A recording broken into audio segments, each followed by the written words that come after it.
Hey everyone! Today we're diving into the history behind one of the most popular and controversial holidays, Halloween, with scriptures so you can make informed decisions. Whether you celebrate it or avoid it, Halloween has deep roots that go way beyond costumes and candy. It's a holiday that traces its origins back to ancient times, and its history is filled with rituals, sacrifices, and beliefs that may surprise you. But most importantly, we're going to take a biblical look at why we, as Christians, should approach this day with caution. So, where did Halloween come from, and what kind of sacrifices were practiced on that night? Let's take a closer look. Halloween, as we know it today, has evolved from a much older festival called Samhain, pronounced Samhain. This was an ancient Celtic celebration that took place around November 1st and marked the end of the harvest season and the beginning of winter. Samhain was seen as a time when the boundary between the living and the dead was at its thinnest, meaning that spirits, both good and evil, could cross over into the world of the living. Now, here's where things get dark. The Celts believed that during Samhain, the spirits of the dead would return to their former homes, and some of these spirits were thought to be malevolent. To appease these spirits, the Celts practiced various rituals, including sacrifices. Historical accounts suggest these sacrifices included offerings of food, crops, and animals, sometimes even human sacrifices. The idea was that these offerings would satisfy the spirits and protect the community from harm during the cold and dark winter months. One of the most well-known customs during Samhain involved large bonfires, also known as bone fires.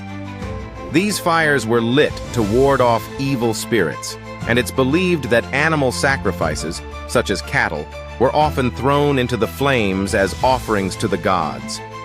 Some historians suggest that, in particularly dark times, human sacrifices were made as well. Druids, who were the Celtic priests, played a central role in these rituals, sometimes performing divination and other mystical rites to determine the future or gain favor from the spirits. As believers in Christ, we know that engaging in practices meant to communicate with spirits, appease the dead, or control the future is detestable to God. The Bible clearly warns us against such things in 1 Timothy chapter 4:1. Now the Spirit expressly says that in later times some will depart from the faith by devoting themselves to deceitful spirits and teachings of demons. We must be discerning about the spiritual significance behind these kinds of rituals. As Christianity spread across Europe, church leaders attempted to Christianize pagan festivals like Samhain. In the 8th century, Pope Gregory III moved All Saints' Day, or All Hallows' Day, to November 1st, with the evening before becoming All Hallows' Eve, what we now call Halloween. The goal was to replace the pagan rituals with Christian observances, but many of the original customs, like dressing up in costumes, remained. Despite these changes, the underlying spiritual danger of Halloween remains. Today, while many see it as a harmless time for costumes and fun, it's important to remember that, for some, Halloween is still a night associated with occult practices and rituals. In 2 Corinthians 6:14-18, we are reminded, "Do not be unequally yoked with unbelievers. For what partnership has righteousness with lawlessness? Or what fellowship has light with darkness? What accord has Christ with Belial?" As Christians, we're called to separate ourselves from anything that aligns with spiritual darkness. Here's something to think about. Even though Halloween has been secularized in modern times, many of its darker spiritual undertones still linger.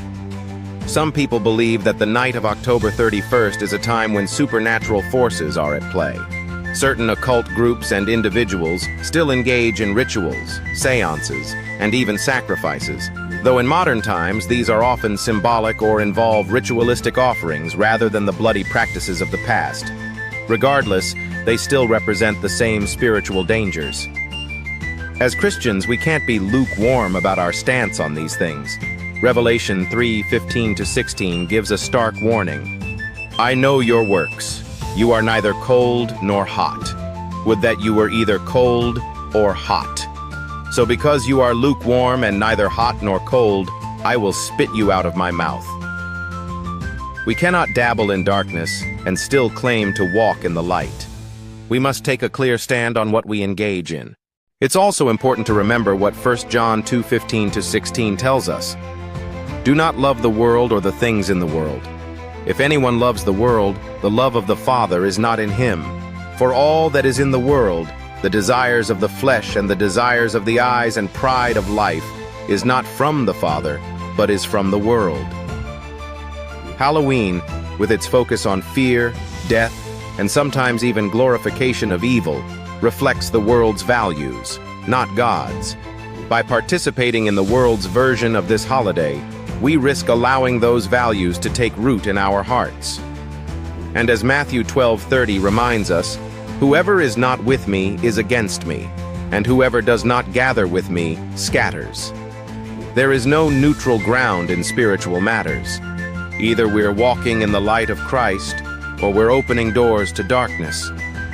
Halloween, with its origins in pagan rituals, presents a real spiritual danger if we're not careful. So, why does this matter for us today? 2 Timothy 4:3 warns us that, "For the time is coming when people will not endure sound teaching, but having itching ears they will accumulate for themselves teachers to suit their own passions." We live in a world where it's easy to compromise, where it's easy to shrug off the spiritual significance of things like Halloween. But God calls us to something higher. He calls us to live in the truth and to separate ourselves from the things of this world that lead us away from Him. In conclusion, Halloween has its roots in ancient pagan festivals, specifically Samhain, where sacrifices, both animal and human, were made to appease spirits and gods. While today's Halloween may seem like harmless fun, its origins and spiritual underpinnings should make us pause. We're called to be set apart, to shine God's light in a world that often glorifies darkness. Let's be discerning and intentional about how we engage with Halloween and ensure that we're standing with Christ, not against Him. Thank you for watching, and I hope this video has given you a deeper understanding of the spiritual history behind Halloween. If you found this video insightful, don't forget to like, comment, and subscribe for more discussions on how to live faithfully in today's world. Until next time, let's keep walking in the light and seeking God's truth.